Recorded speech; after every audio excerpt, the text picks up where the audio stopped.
Gabriella Sellers, Global ABM Leader at EY. Thank you so much for joining. You're very welcome. So my title on LinkedIn is misleading. I do ABM, Okay. but we don't call it ABM at EY. So technically, the team that I work in is Marketing Excellence for Accounts. And the reason why we don't call it ABM is because with ABM comes expectation, and we have to carefully manage that expectation from the very many accounts that want to have our services. I'm loving this already. Okay, so EY are definitely ingrained and on board with like the whole concept, which sounds superb. Well, look, Gabriella, I really appreciate your time today. I'm excited, honestly, slightly intimidated because I mean, I don't fully understand what's coming here. The cogs that must go on in your head, kind of at such like a high level, might be, over mine, but I will try my best to keep up.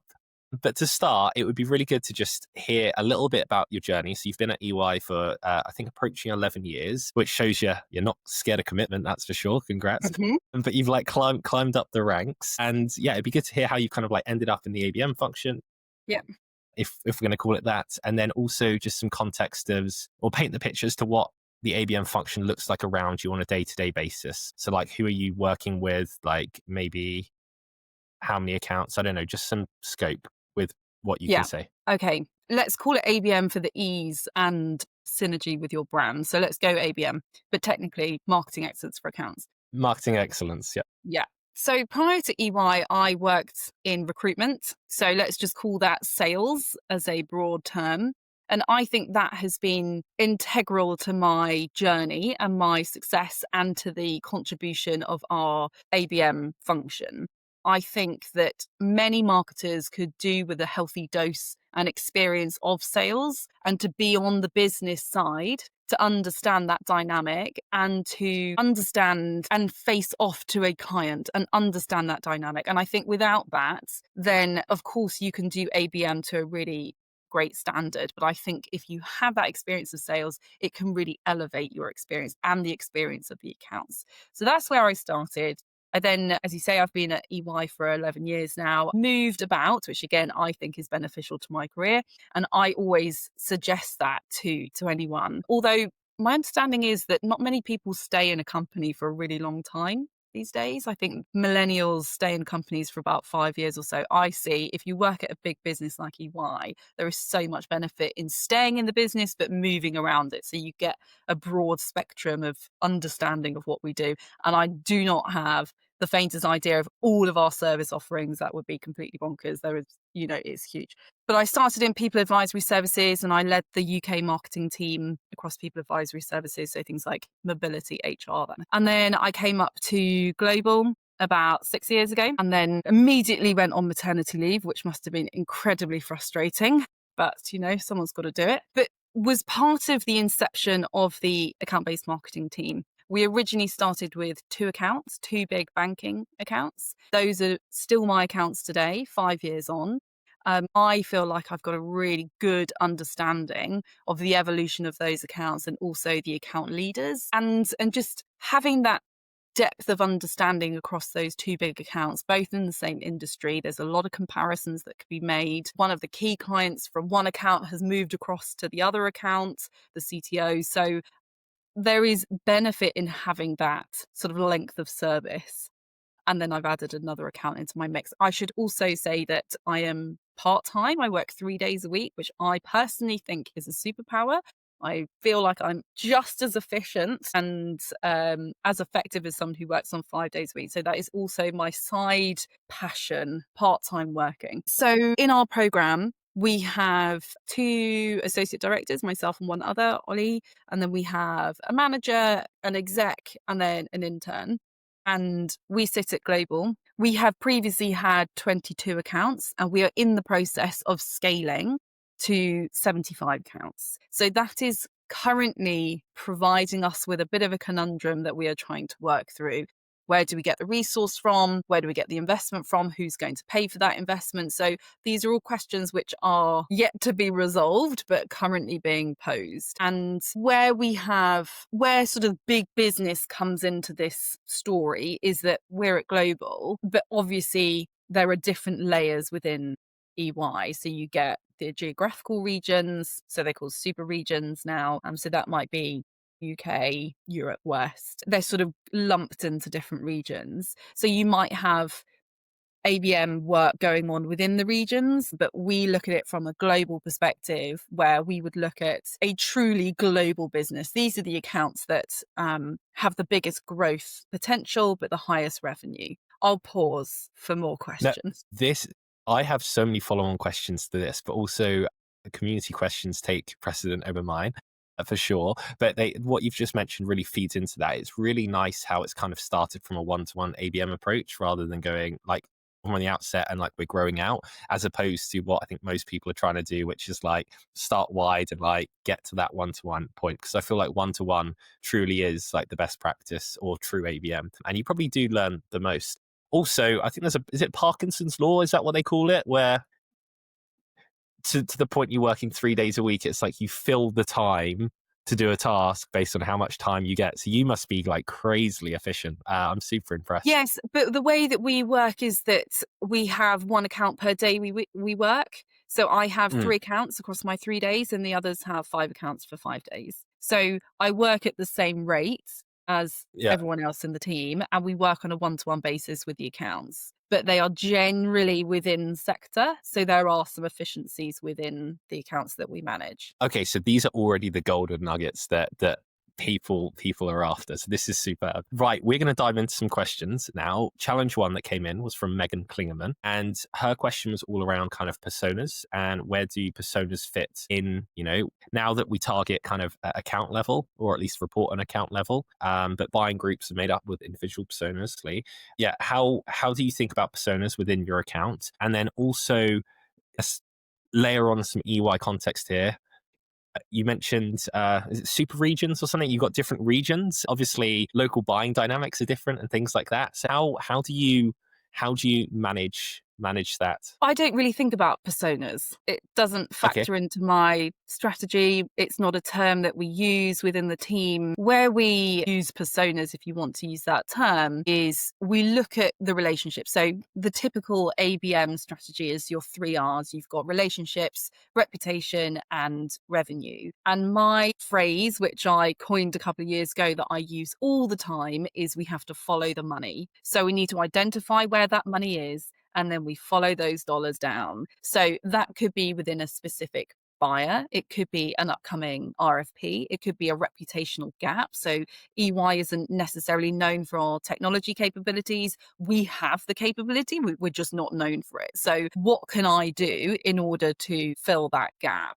So back to the question of personas, yes, we would target a CTO or a technology function, and we might look at the, comparisons across an industry or even cross industry. What are they interested in? What can we serve up to them that they are interested in? But we don't necessarily profile people in that way. hmm This is great. No, I love that. So superb. Challenge two that came in was from Robert Norum, B2B marketing. He asked, what is the optimal split, in your opinion, between existing customers versus new accounts? And then based on your experience, how would you split? Again, this kind of isn't necessarily relevant. Split one to few, and one to many. So he's been cheeky and added 2 questions in there. Okay. Yeah. But yeah, I guess an EY level, like how do you kind of merit this true one-to-one investment into accounts? So we don't have new accounts. We have existing accounts that we have hmm ABM on. So account selection has already been done for us. So there is an existing rigorous account stratification process that exists within the firm. So we have our premier accounts, strategic, focus core, and then everything else. So those premier accounts are the 75. Then you've got the strategic layer, which there are a number more of those. So the way in which we select the accounts is hmm through which accounts want us, how good are we at selling our services. Again, back to follow the money. Where are the revenue opportunities across those accounts? There's kind of a backstory to this because there wasn't always 75 accounts. There were previously 12 accounts that then went up to 22 accounts and now 75. So we are trying to evolve as the accounts grow. We also, out of 22 accounts, I would say that 10 of those accounts are highly engaged. And those are the ones we spend most of our time on. The other ones we put into a sort of programmatic bucket where Mhm. we understand what their key areas of focus are, the pain points and perhaps some of the key relationships that they're trying to target. But so we might send them relevant pieces of thought leadership or relevant events. But for a number of reasons, they may not want to engage with us at this point in time. They might be absolutely full on pursuits or going through some kind of transition. It could be anything that it's now not the right time. So we always look at it in peaks and troughs. But our 10 highly engaged accounts, they are generally engaged all of the time. So it's interesting, the question around like new accounts and existing accounts. As we scale, we are currently in the process of creating a more sort of professionalized sort of pack that we can use with new accounts. So Mm. based on our learnings over the last 5 or 6 years, we're putting together an onboarding pack. Here are the metrics that we use across all the different activities. This is what's expected of you in order for you to get our support and how you get the most out of us. So here are the standardized approach that we can take to new accounts. But we are lucky in that accounts have kind of already been selected for us. Awesome. And on that, so clearly if you're rolling out to 75 and that brings its own new headaches, clearly you're doing something right, which is why this program's getting expanded. Yeah. All 75 then existing customers, and Yes. the play here is customer expansion. If so, great. This leads into Madhav's question. He's head of marketing at Storylane. He asked, what are the best, it's more tactical and I guess it varies, but like what are the best customer expansion plays that you've seen work? I could give a What's the backstory as to customer why he said that. expansion play? You'll have to explain that to me. So, upselling services within departments, for example, like if your product is department agnostic, or selling different types of products and services into Mm. your existing customers, or is the play at EY more around just retention? Is there no real expansion Both. play? Both. I mean, gosh, there are so many services that we offer across the 5 different service lines. And you've got to think these are the biggest accounts. We're into sort of hundreds of $1 million per year. So Yeah. these are very much existing accounts. Yes, we need to retain them. But what we are trying to do as a firm is expand our services. So that might be, so what we call them fields of play. So a field of play might be technology or finance or people advisory services. So those are our fields of play that we swarm around. So there will be headcount within the account allocated to those fields of play. And back to my original point of follow the money, I will go where the biggest opportunities are. So Mm. let's use technology as that example. We may do some technology work. It could be a bit of AI work within that particular field of play within that Hmm. account, but there will be a whole body of work by the account to win more work in that particular area. So I physically cannot work across the whole account. So I have to zone in into where the biggest opportunity area is. And then I would apply my account-based marketing strategy to that one area. So looking at the key relationships, who do we know? Who do we need to get to know better? Who doesn't like us? Why don't they like us? When is their next meeting with us? I can provide an enhanced meeting pack based on the social listening that we have done for that person. Mm. Perhaps we've put some paid social around the key areas that they, are particularly interested in. What are the reputational gaps? What are we known for? What do we need to be known for? What are our competitors doing? And then revenue, what are the upcoming pursuits that we are aware of on the horizon? Who are the blockers? Is that CTO favorable towards consultancies? If yes, good. If no, how are we going to unblock that? What's the big technology PSL that we need to go? Yeah. I cannot do that across multiple fields of play. We have to zone in on one. Gabriella, do you, based on everything in this short, like with 70 minutes in here, you would be a phenomenal startup founder. Yeah. The amount of times people like come up with an idea, hey, we've got this solution, let's try and plug it in these areas. And you're like, Yeah. no, like, let's cut the rubbish. Who's Mm. got the money? Who's going to pay us? Like, ultimately, that's it. Well, And I'm also you've got married the to sales one, so background. perhaps it comes from that. Talk about a power couple. Amazing. Right. Okay. Let's keep the show rolling. Challenge 3 came in from Kyla Nuessa and Alex board. So Kyla works at MongoDB, Alex works at CMSP, both a bit closer to EY, multi-billion pound companies. They asked what traditional channels, when traditional channels haven't worked, I've merged their questions together. What's like one specific, like unconventional tactic that you've used to kind of re-engage accounts? And I guess it's with EY again, I'm always trying to like layer it to your context, but again, correct me if I'm wrong. Like I imagine you've got quite a lot of compliance and things. Like how do you encourage like innovation or like take risks? Is there like, hey, Gabriella, here's your budget for the year, do with it what you like? Or is there like regulations? How do you pitch ideas? I've got so many questions. So this might shock you, but we are a zero budget team. We have no budget. Phenomenal. Okay. So we are reliant on the accounts to provide the budget. So back to Mm, my previous point of being previously in sales, it helps to follow the sell money. our services. And then we focus out on following the money. Where are the opportunities where we can make the most difference? Let me suggest some ideas as to where you could put your dollars, which will then increase your conversion rate for that particular RFP or the relationship strength with that particular buyer. I think it's an interesting question. I would think about it on a relationship basis first. So, one of the things that we're really strong at in the team is social listening. So, we would sort of deeply interrogate someone's LinkedIn profile, look at them on within the media landscape to understand a bit more about that person. So, and you can find out so much about them. You know, Hmm. both from what they post, like the content that they post from a professional perspective, but also what are the pieces of information that they are posting about from their personal interests that we can then use as part of our relationship strategy. Are they posting content that they've been speaking at events? That's a good indication that we could invite them onto a panel. If they don't, if they're silent on LinkedIn, they have no presence, that might indicate that they are a personality type that would respond well to a similar personality type within the account team. Let's present that person to them, as Hmm. opposed to just the person that we have available. So a good example of so I'll give you two examples. At one of my clients, we found that someone competed in the Olympics back in the 80s in like a really niche sport. We were like, great, this is interesting. It's good content. It shows that we've researched them, that they're interested in that particular sport. Let's use it as part of our relationship strategy. Perhaps we get tickets to a sporting event that we might invite them to. Or another example might be that this particular key stakeholder has come not from Lewisham in London. So not Big up. exactly Kensington. And he is very passionate about social mobility and he's spoken at events before.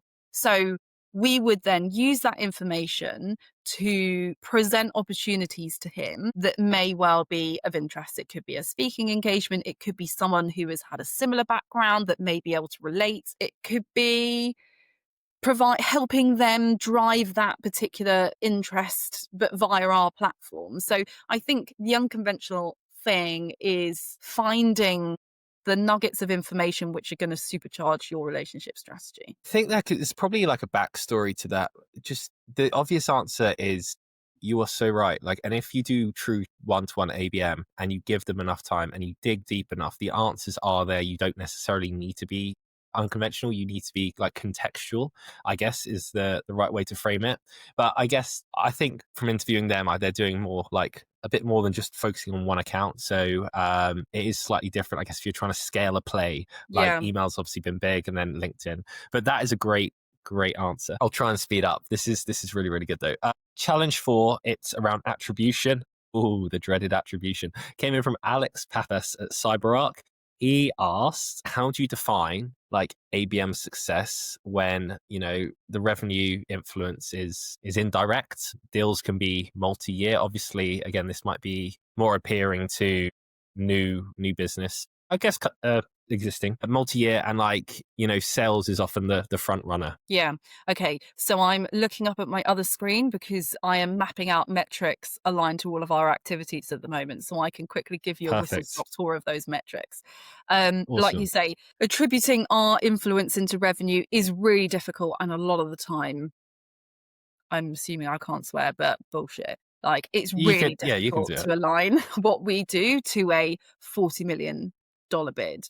But what we can do is split it up across the 3 R's. So, for example, in relationships, what we ask from accounts is give us your top 50 buyers. We have a relationship strength tracking mechanism within our Martech technology stack. And so that's from 0 to 6, depending on the strength. So we would look at that at the beginning of the year. What's your strength across those top 50? And then what is it at the end of the year? But we are trying to do it per quarter or per half year, which might just give us some slightly better metrics. But then we would map on all of the marketing intervention across those key buyers. And then we can see where we've had the influence if that score has gone up per buyer. And then you can average it out and put it into some nice whizzy looking data. Power BI. Spreadsheets, yeah. Number of attendees events, number of bespoke events that we've done, feedback from the clients. We also present bespoke or tailored opportunities to our key accounts. So that might be, so with being a premier account, you get priority access to existing campaigns. So this is one of the things that I think differs working in ABM at EY versus at a smaller company. I think that we don't originate campaigns within the team. That is done by the industry teams or the big bet team, so sustainability or technology. They are creating campaigns and we then leverage those campaigns. So on a daily basis, I work with those marketing teams to understand what their upcoming campaign plans are. Can I prioritize my account within your campaign? So if you are creating a piece of thought leadership, can I present that opportunity to ultimately our end client to see whether they could be interviewed as part of that thought leadership creation? Or you are creating a webcast and you need panel speakers. Don't go to anyone else. Come to me and I will get you those speakers from our key accounts. So we're constantly identifying those key opportunities, presenting them to the accounts. They may not take them up, but they may do. And that helps increase the relationship strength, which you can then measure. Let me go to my reputation slide. No worries. Social Yeah. media metrics. So we do a lot of social media support for the accounts in terms of identify where they might have reputational gaps. We then create a social media strategy around those gaps. We work with key leaders on the accounts to make sure that their social profiles are up to scratch, and then work with them over time on improving their social media engagement. So on a Mhm. weekly basis, we'll help them create posts, both aligned to their professional expertise, but also their personal interests, which may also resonate with the client. So you can do a lot of engagement metric tracking on that. And we also do a lot of social media training as well. So I do sort of per number of attendees that we are then influencing their social media sort of awareness and capability. But then ultimately with revenue, that's the hardest one.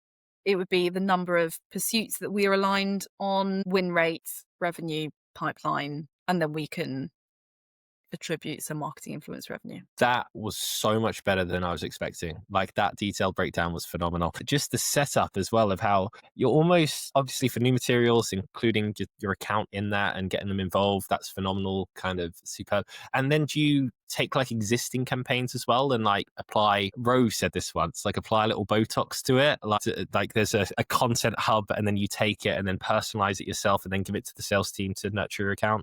Or not really? Is Yes. it more new materials? Yeah, we wouldn't really create bespoke content unless it was for social media or if they're creating a blog post or whatever. We do have an insights team that the accounts can pay for on a retainer and they could create bespoke content. We would more often than not leverage the content that is being created, but we're looking as part of marketing excellence for accounts phase 2, how can we make the existing content more tailored per sector or per account? Mm. So we're working really closely with the industry teams, so the industry marketing teams, on making sure that accounts are a bigger part of their strategy. So if we understand the objectives of the top 5 accounts within that particular sector, how can we use that information and embed it within the campaigns, as opposed to just taking broader industry themes, which will probably be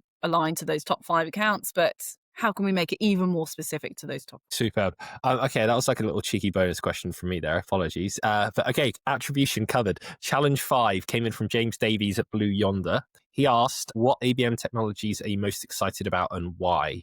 I mean, a big enterprise like EY, like I don't know how you would even approach tech, We like well, we navigation. have we have a well-established technology marketing stack already. It is evolving. I assume the answer needs to be AI, which of course Yeah. it is in some regards. Like it can help us across the three R's. We have found that there are a number of inaccuracies around AI. So, for example, if we're doing social listening, I wouldn't necessarily rely on AI in order to give us a lot of the information that we need. So, for example, we put into one of our AI systems. We have a proprietary AI system at, at EY anyway, but we put in like who are the top 50 buyers at company X, and I came up as one of the top 50 buyers. Well, I can assure you that I'm not one of the top 50 buyers of tech company. So there are some Yeah. inaccuracies. You have to take it with a bit of pinch of salt. I think it's a good starter. Um, Perhaps it can help us with content creation for social media. I think it has a huge potential, a lot of creative asset creation as well. Hmm. But we have, back to my original point, we have a very well established marketing technology stack. Okay. Right. That makes total sense as well, having like an in-house innovation team as well. So it's almost like you've got one team supplying the content and then one team managing all like tech purchases, everything. And it's kind of like you pick and choose just to Yeah. do the best thing for your I'm well, that feeling alleviates very some lucky at the headaches. moment. The way that you're Y- describing this, Yeah. I'm thinking, oh, we've got it really good. People just I do stuff feel and we can pull down on it. It's true though. well, That's what we do. I mean, this is a great PR campaign for UI then at this point. Well, I am EY's biggest campaigner, so I'm happy with that. That's awesome. Um, Challenge 6 came in from another Davies, but Mike Davies. He's over at Red Hat. He asked, what is one sacred cow in B2B marketing that needs to be slaughtered and why haven't you done it yet? Yeah, I don't know if I this is wasn't something that keeps expecting coming that up in. question. So a sacred cow that needs to be Well, slaughtered. yeah, clearly Mike's fighting some demons or something over there or has his opinions. But like, Hopefully he's not a there's vegan.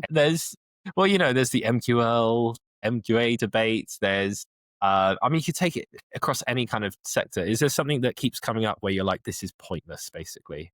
Like, why are we Ooh. tracking this? Or why do we send emails? No one answers emails, or, I actually can't think of anything. And that's not to say that we're perfect because we're not. But I don't. Maybe some of the mass communications or like big newsletters that we send or we work with accounts to send to clients. yeah. Like the engagement of the amount of work that goes into them for the Mm, engagement is pretty low. So I would say if there was one thing that to drop, I would say it's probably that. Unless you were going to invest a lot of time and money and effort into making sure that that client list is perfect and they all read it and it's aligned to a microsite and, etc.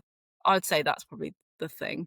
I've read that as well. Karina Owens had a question as well, which was like, what would you like snog, marry, avoid, but contract, scale, and kill? And like, kill for me would either probably be newsletters or intent data. But that's like another, I've got my own like I'd say, yeah, grudges against it probably newsletter. I think it all comes back to data and how good the data is for sure. because, I think we do have a pretty robust tech system when it comes to data, but you are reliant on people ultimately. And if people in the account teams aren't updating the data or it's inaccurate, then what we do is ineffective. So part of my message to my existing accounts and to new accounts that are coming on board is the data has to be clean in order for us to report accurately and with Mm. impact. So yeah, but I think that's going to be an ongoing battle. Yeah, and like you said, you can't even really outsource it all to AI at the moment because that you can't even trust that